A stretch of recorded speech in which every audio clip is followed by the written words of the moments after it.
Well, here's a practice game I could play.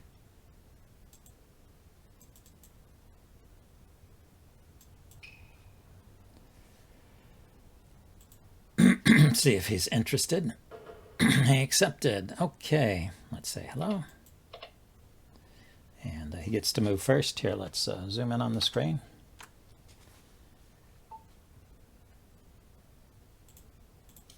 I'm prepared to stop the pawn from coming forward.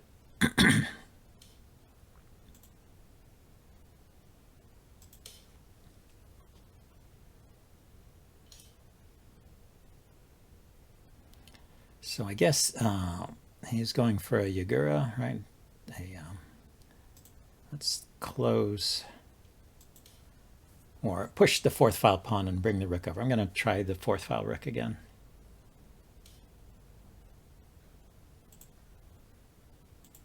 And he avoided bishop exchanges. He waited until I closed this diagonal before putting the bishop there. I'm going to walk my king over and set up a Mino castle.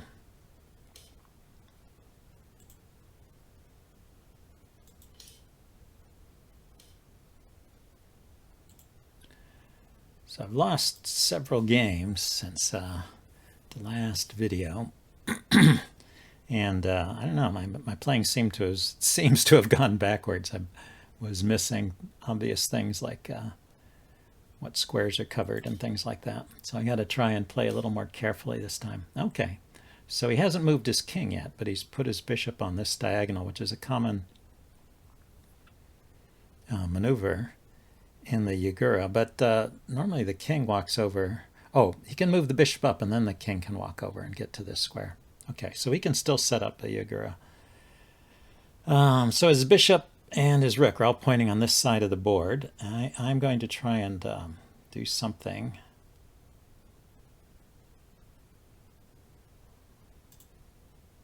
Here, I guess. Let's go ahead and bring this. So to complete the Mino castle, I would push this pawn forward. But I think let's take a moment here and start pushing the fourth file pawn forward, see how he intends to defend this. Okay, he's bringing his silver up. So that means I can push, he can take, I can take. Ah, he's got the bishop covering that square. So I should bring my silver up.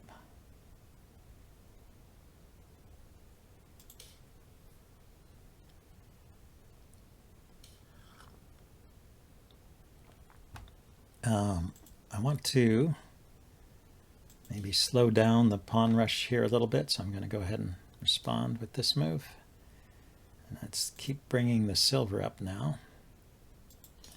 So his bishop is looking all along here. His rook here. Okay, and now his silver is coming forward. But I'm going to bring my silver forward as well. But he's got this square well covered, doesn't he?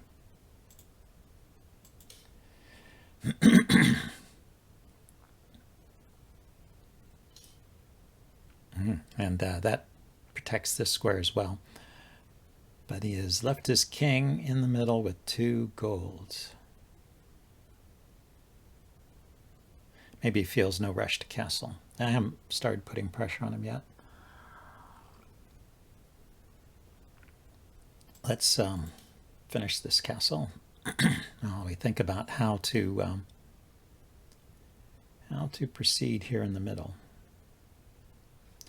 If I push and push, he will just take it.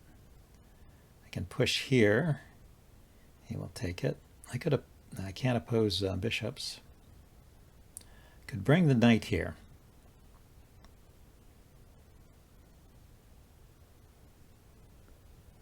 Doesn't really do much, does it?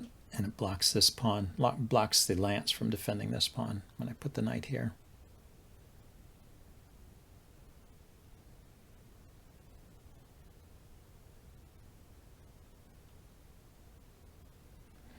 Okay, and how about a sacrifice? I push, he pushes. I mean, I push, he takes. And where does the bishop go? It just has to, in fact, it's nearly trapped there, isn't it?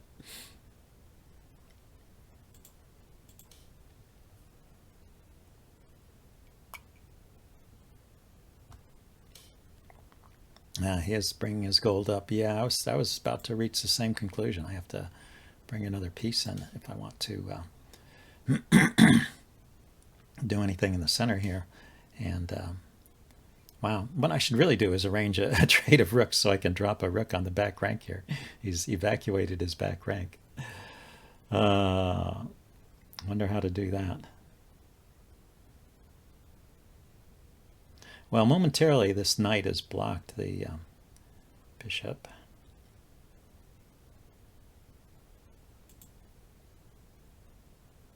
I mean, this gold has blocked the bishop from defense of this square. So let's go ahead and take advantage of that.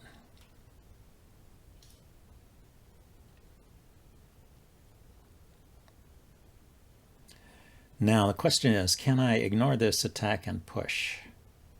I push, he takes, I promote. And I'm attacking two pieces. I've weakened myself over here. Let's go ahead and play this. He just took. Okay, well now I've got a silver at the head of my rook here. I guess it's defended. So this is the kind of thing I was talking about. He just won a silver there. Why did I think that was okay?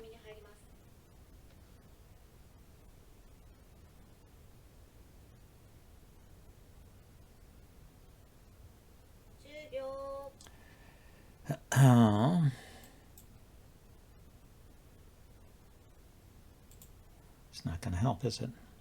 I can drop a pawn, and the silver will go back, I guess, or it could come forward even. Oh, he decided to give me the silver back, huh?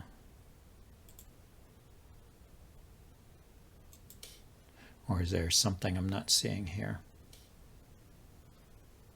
Maybe he's just being being kind. Okay, let's drop all the way back to the back rank in case something happens here. I don't know, maybe it's better to cover the second rank, I'm not sure.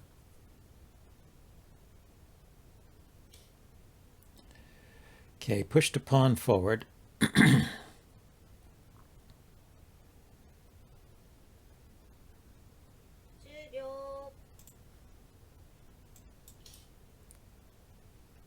I really want to get this pawn push in.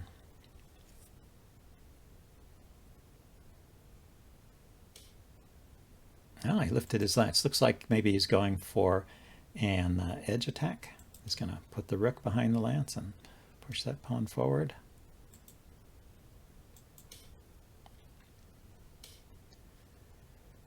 And this is what I was going for. I wanted to get my bishop to this square where it's looking at his rook through this pawn.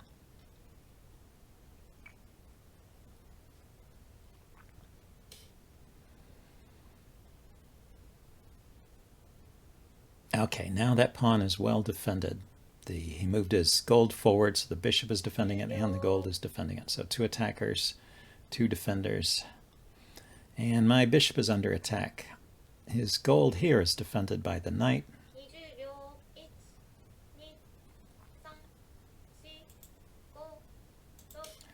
Not sure. And what I was wondering about a bishop gold sacrifice, just to get some material in hand here. Can always drop a pawn here. Aha, he put his rook there opposite my king. And let's keep pushing away here.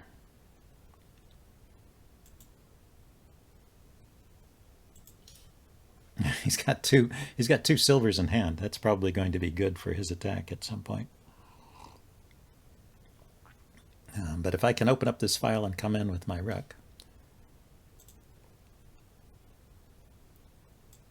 that's what I would like. Or maybe even just penetrating with the silver here.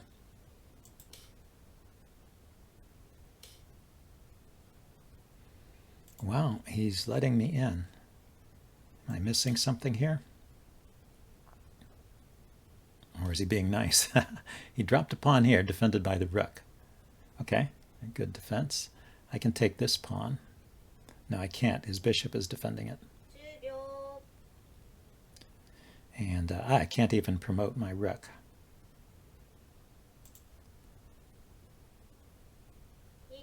It doesn't help.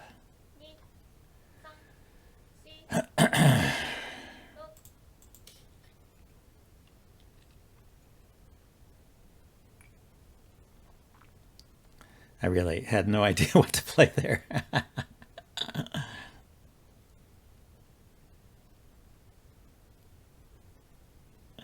I would like to take that pawn. Okay, the silver is attacking my knight. And do I want to move the knight? Yeah, I can move the knight, I guess. But the silver will promote and attack other things here, I guess.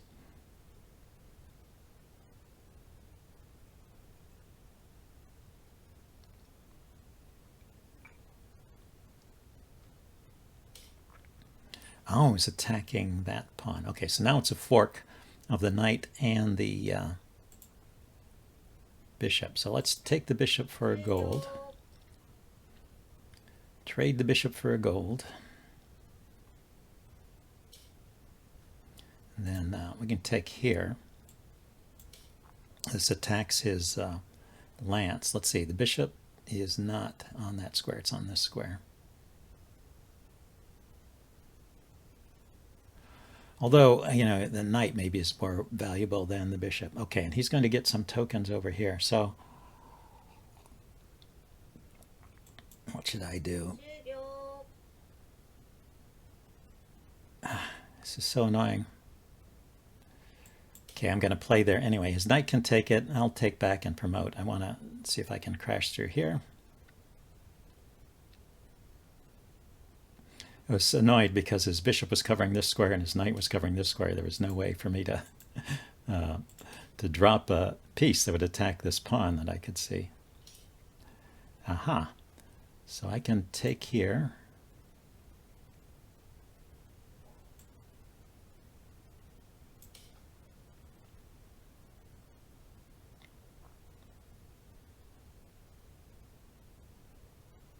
Is he taking with the rook or the gold? I guess he's pausing to think about this.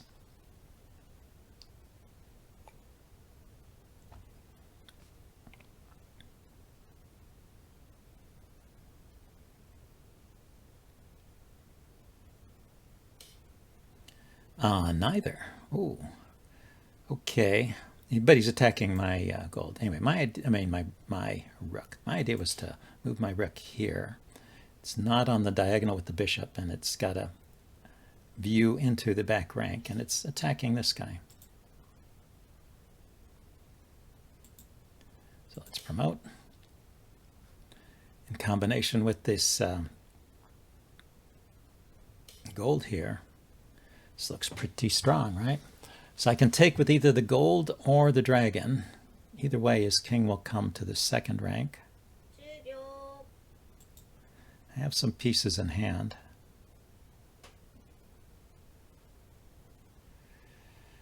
You know, this might be a place where it'd be better to sacrifice than to... yeah, this is probably not the best way to get a mate because his king can run away. He can drop a gold here. He can take it. Drop a knight here or here. Silver here.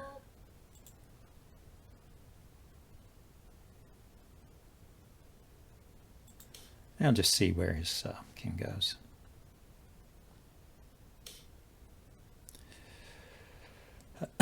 So if I drop a gold here, that'll be check. And he can run... anyway, this will pick up a major piece here, right?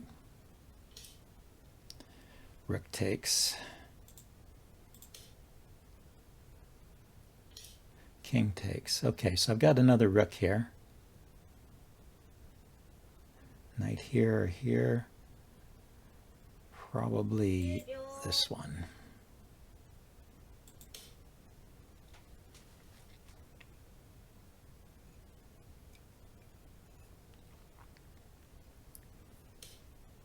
Ah, now that's a good response.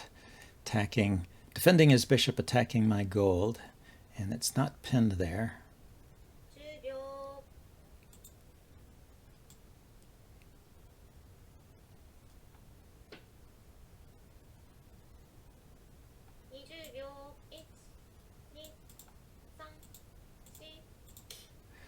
Okay, and give a piece back here.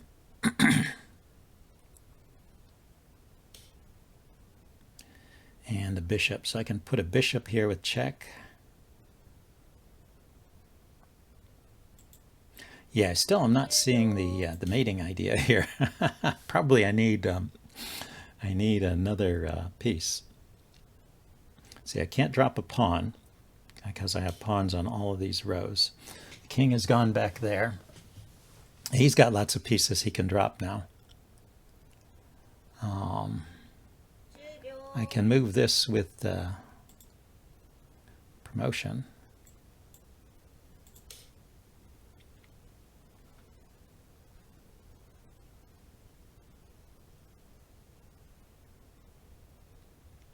Can drop a knight here to force some trade and get a lance. Yeah, so he goes there. So if I just take that,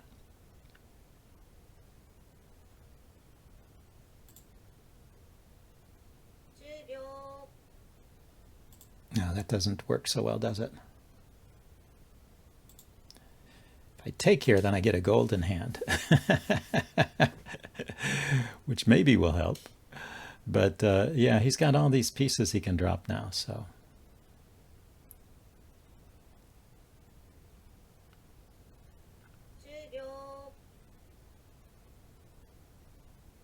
Yeah, I spent my pieces and wasted them.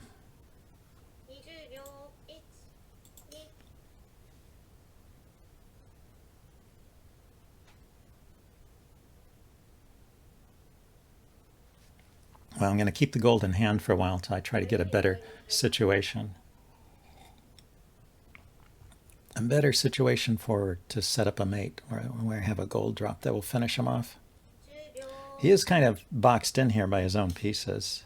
So he drops a rook here attacking my gold and then looking to come in here maybe to defend. Anyway, this was my idea, was to maneuver the gold here, or the promoted knight or whatever that was.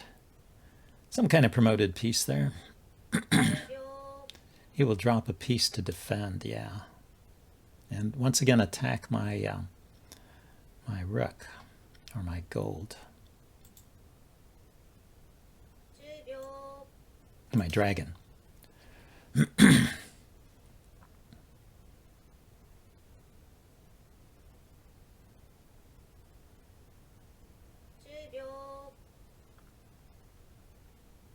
So I pinned this silver, and I can trade my gold for 2 silvers. He's attacking my rook over here. I mean my gold over here. I'm gonna take. If he gets to mate me, I think it's fair. He's done a good job here. So now I've got a dragon next to his nearest king, and I've got 2 pieces in hand. 3. So I can drop a silver here. His king will run here.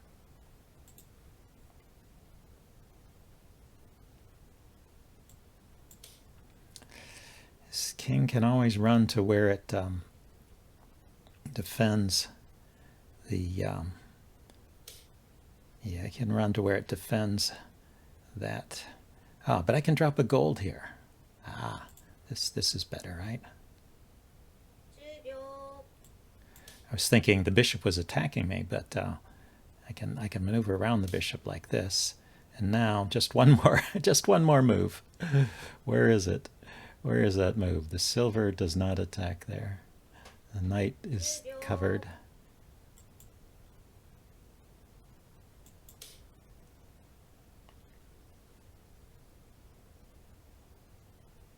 You want to look for moves with check, but I didn't see any. So now the threat is to move the gold backwards. The dragon took there. Move the gold backwards, and that is mate.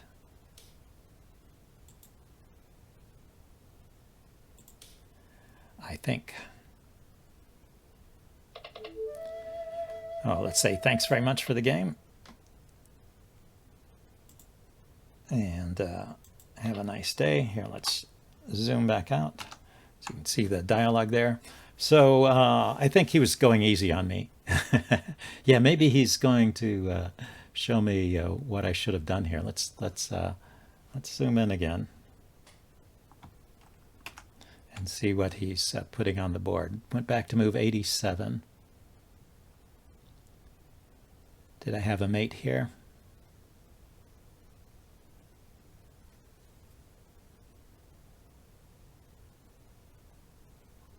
What did I play? I played the I can't read that. What is that? Played the silver to 6. I guess Dragon 5-6 is easier to win. Ah, there, that's what he wanted to show.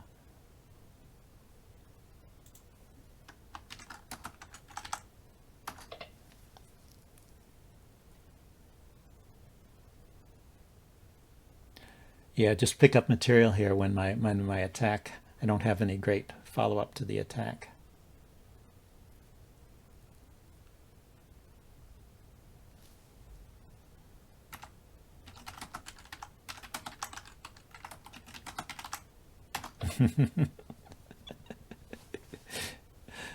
So I put the comment there, you went easy on me. Let's see, and let's see, he's moving forward to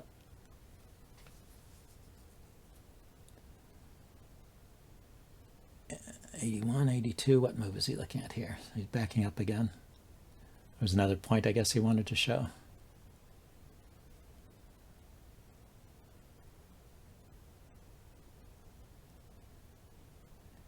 I'll move 48. Okay, went back to this far.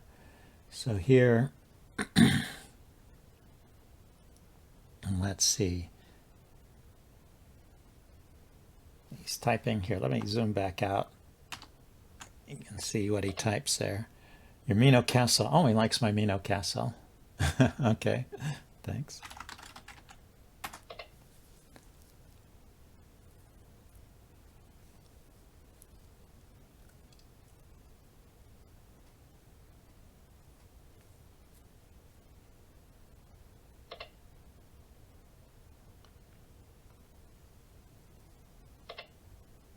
Okay, and he's saying goodbye. Have a nice day.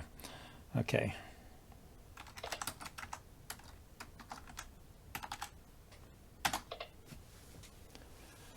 So here, let's exit the game and give him a good manners. That was a fun game. We'll check it out with Shogi Dokuro, see if it has any more comments. I mean, Elmo. But I think, yeah, I made some definite mistakes there that he could have taken advantage of, so I'm expecting to see that in the evaluation.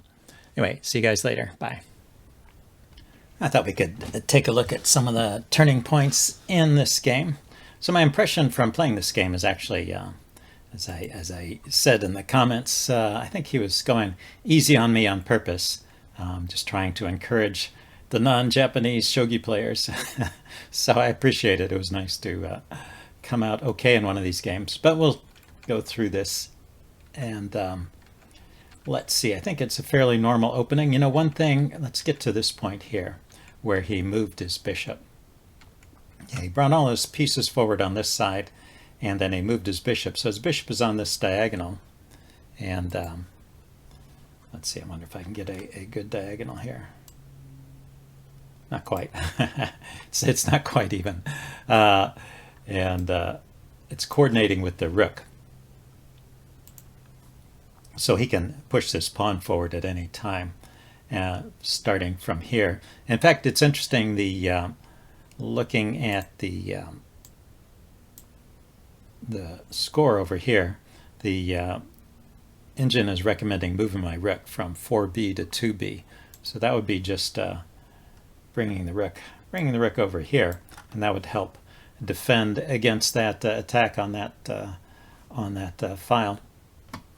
So that seems like a reasonable thing to do here. The way I played it, he could have pushed that pawn at any time, but he didn't. He kind of refrained from doing that. And at some point, he probably should have. So I think he was just kind of laying back and going easy on me and just waiting to see what I would try and do. And so naturally I try and get something going. And this evaluation here shows that it's slightly favorable for me at this point. The bars below the line are good for me because I'm Gote, and the bars above the line are good for Sente. So I pushed forward with these pawns, opening things up. And then, I'd planned this idea that when he attacked my bishop, I was going to counterattack, but this completely fails. So after he, let's see, what did he play here? He could have just taken silver 3G takes 4F. Yeah, that would be taking like this. He played pawn 4G takes 4F, and okay, so he did take like that, and then I took back. So taking back is a mistake. I'm basically just losing a piece here. I was thinking I might have something good with a pawn drop, but he's got, in addition to having it covered with the silver and the gold, he's also got it covered with the bishop. The bishop is behind there. So I'm totally outnumbered on that square, and I'm just losing a piece here. And in fact, the recommended move here is to retreat my silver from 3E back to 4D, so retreating back here, and still in the range of about even, and even maybe slightly good for me. So it's not so bad necessarily to lose those pawns, but losing a silver would be bad. And so let's see, he took once, and I dropped a pawn, and then he just took. So I think this is why he was, this is one of the reasons why I thought he was going easy on me, because it's pretty straightforward to just move the bishop to the side, coming forward in this direction. He could come. Let's see, what's the Elmo is recommending silver 4F to 3E. Yeah, so it's recommending coming to this square.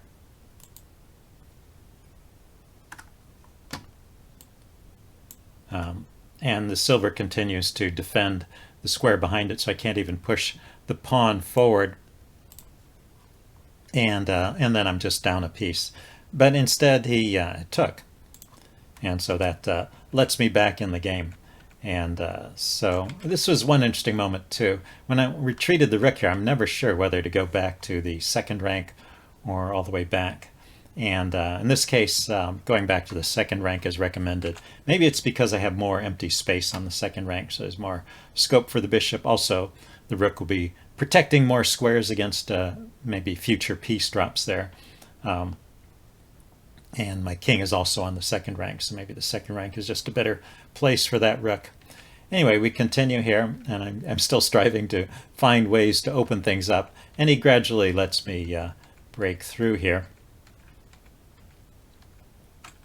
And let's see, this pawn drop was kind of a passive defense. What is the Elmo is recommending a silver drop at 4F. So yeah, he could drop a silver right in front of my rook because it's defended by the bishop there. So that would be a better reply. But again, he's going easy on me and letting me, seeing if I can get some kind of attack going, which I eventually managed to do. Let's see, right here. Right here I made a big mistake. Let's see.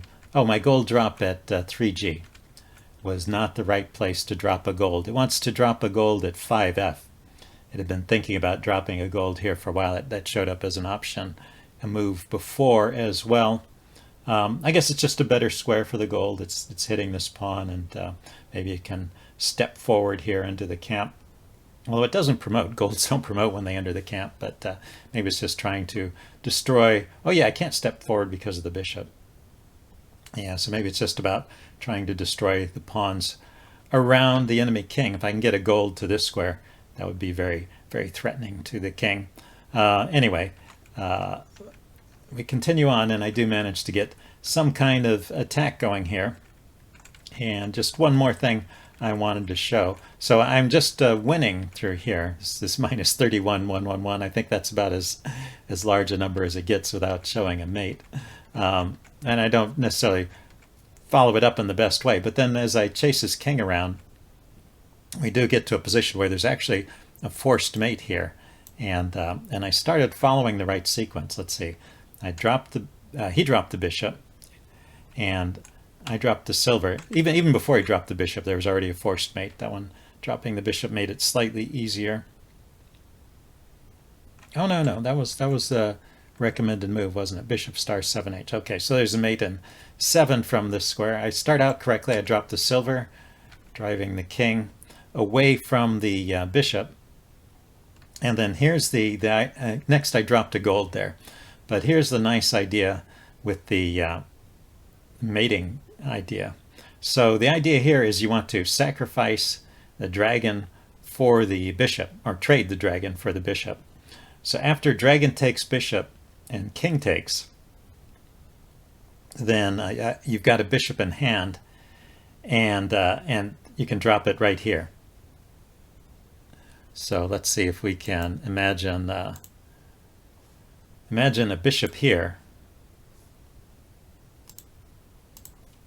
Imagine a bishop on this square. So yeah, I take his bishop, king takes, and then I drop a bishop on this square. So I've got a bishop here, a silver here, and his king is right here. And his king can't go to either side because of the bishop and the silver covering all the squares on that rank. And it can't run away diagonally because the bishop from here covers that square as well. So the king is sitting here, and the only thing it can do is come up. It can come up to this square, or it can take the silver, or it can take the bishop. But I've got a gold in hand, and wherever it goes, I can drop the gold. So for example, if the king ran to this square, I would drop a gold here, and that would mate it. Or if the king, defended by the silver, if the king takes the silver, then I can drop a gold here, which is defended by the bishop. And if the king takes the bishop, then I can drop a gold here, defended by the silver, and everywhere it goes, there is a mate. So anyway, cool mating idea. I just wanted to share that. So even down to the end, I kind of lost track of how to mate him here, and he kindly played this knight drop. If he had played something else here, let's see, knight star 7d is being recommended. Where is 7d? 7d is this square. Oh, well, that's a check. Pawn takes, it doesn't give a follow-up after that. Anyway, he had ways to defend. There's no forced mate at this point, but he dropped a knight here, and that allowed me to move my gold back, defended by the dragon, and mate up there. So anyway, it was a nice game, a chance to win. And just going back for a second to this point, this is a kind of mistake I've been making that prevents me from improving. I've been stuck in the 11Q range and even going down, but it's just not counting correctly. You know, just not seeing that this is well defended here, and I have not sufficient compensation for giving up a silver there, just losing a piece for nothing. So that's the kind of thing I have to fix in my own play if I want to improve. Anyway, hope you guys enjoyed this, and I will see you next time. Bye now.